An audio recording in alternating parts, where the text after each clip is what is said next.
Okay, so welcome to this Lotus Padmasana tutorial. It's going to be a little bit of a comprehensive guide. I just want to go over a few mechanics and how you can get into the pose safely with some options. But just working mechanics first. This requires obviously open hips, but it's the kind of motion that we want to activate when getting into the pose, which will help us get into it safely.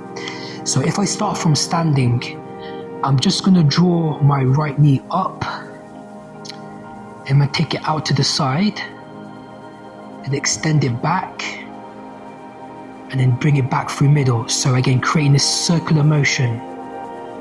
Now this circular motion through the hip is what we want to activate to get us in and out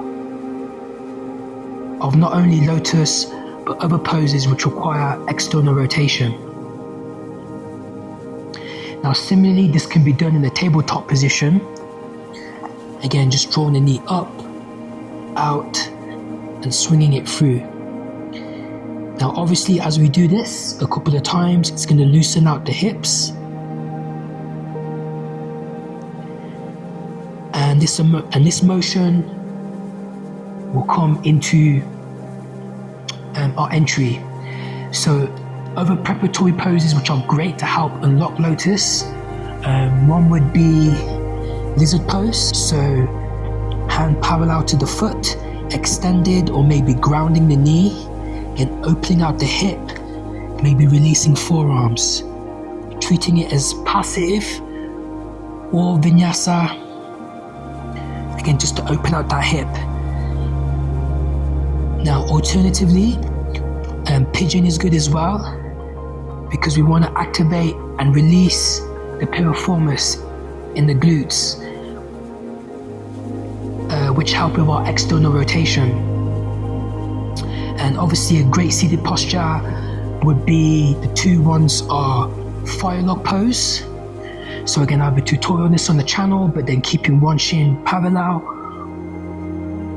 stacking the shins, and also into butterfly pose by the Padmasana. So these will all help to get into Lotus. Okay, so we're going to work on some prep and some drills seated to get into the pose. So just before we start, just to get the mechanics out the way, we don't want to feel any pressure on the inside of the knee where the MCL is, or the ACL, or in the meniscus. So any pressure, just immediately back off. Even though we want to stretch out the hips, we don't necessarily want to stretch here because these are ligaments and they're not meant to stretch. And you know, we don't want to do that. So any pressure, just back away, rest, and then just ease into it. Always be patient with the body. Now when we get started into preps of how to get into it, is we're going to just close off the knee. So we're going to close off the knee, bending my right knee. Now using the hip, I'm going to place the sole of the foot into Janushusasana. Now in this position, if this knee is lifted off the floor, it's probably best to use support just to rest. Okay, and just breathe and just work here. Get really comfortable with this knee just dropping into the earth. Once you feel comfortable, is then to take a forward fold or to side bend. I think the side bend is really good to get into the back of the hip because we want to stretch out the lower back. Now we don't necessarily need our hamstrings to do Lotus, but it's kind of nice just to kind of prep the body fully, just so you just feel totally relaxed going into the pose, so there's no tension. So again, we'll just draw the knee up and extend the leg, give them a shake. Now, the drill is from Janushusasana to take it. So we bend the knee, place sole of the foot into the thigh, keeping everything as a unit. So closing off the knee, we're going to draw the leg so the heel comes into the belly button. And then we just rock out from side. So take the knee out, and then we sweep it forward, and then we just continue. So this will be a nice stretch into the adductors, and you'll also notice the release through the glute area. So that's where the medial rotators are, especially the piriformis. And that's what we want to kind of soften. And I'll just show this from the side.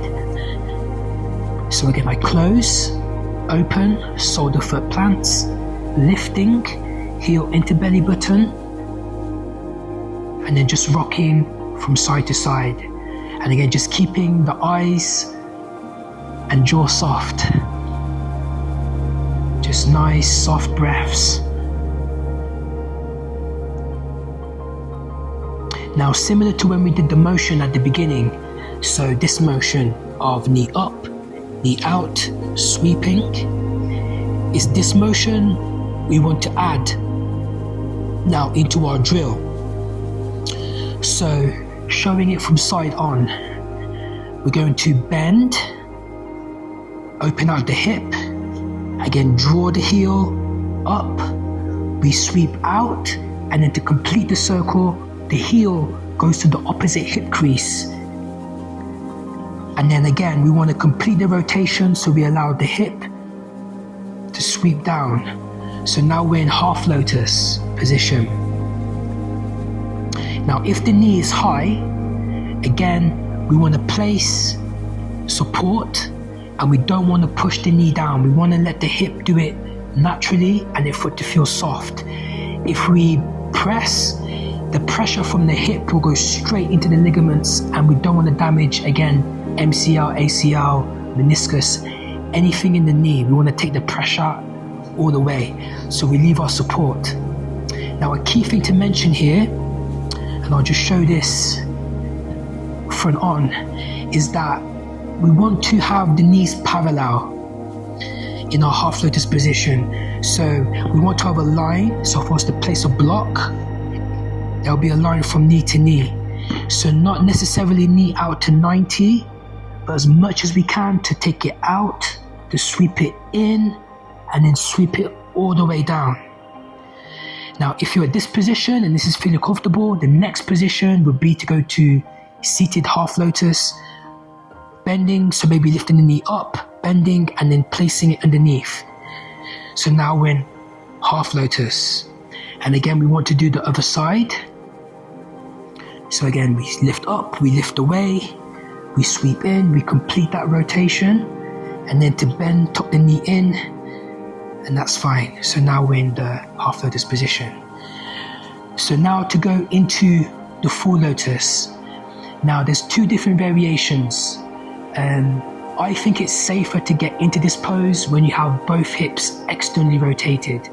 And what I mean by that is by the hips rolling outward when you start, rather than going from one leg straight and one leg here. Because sometimes the problem is people bend first and then they try to take it, when you have to kind of roll the fight out, then bend to take it up into the lotus position. So going into something like butterfly pose, Padmasana, both the knees are out, and then we can go into half lotus first. So this is already knee joints closed. Again, we cycle through, take the foot out, and from here is to draw the foot up. And again, just working diligently, and then we come into full lotus. So again, but going from this position, it would be bend. I'm gonna do this leg to the other side. So we're gonna bend, sweep, from straight leg, roll it out into external rotation. So if you watch the knee rolls out, which means my leg is into external, and then I take it, so knee in line with the heel, and then to draw it up to come into lotus. So you can see I did both sides. You really work both sides because you don't want to imbalance in the hips. Traditionally in yoga, the right leg always crosses in first. It's kind of to do with reflexology, and similar to traditional Chinese medicine. in that it kind of creates an energy connection. But that's one for another video. But yeah, practice both sides, work very patiently, and fire log pose is probably a really good prep to work. So again, the fire log, where we stack the shins, and again, taking it deeper is a really great hip opener. So just work diligently, having trouble with that one, and yeah, good luck on your journey. Namaste.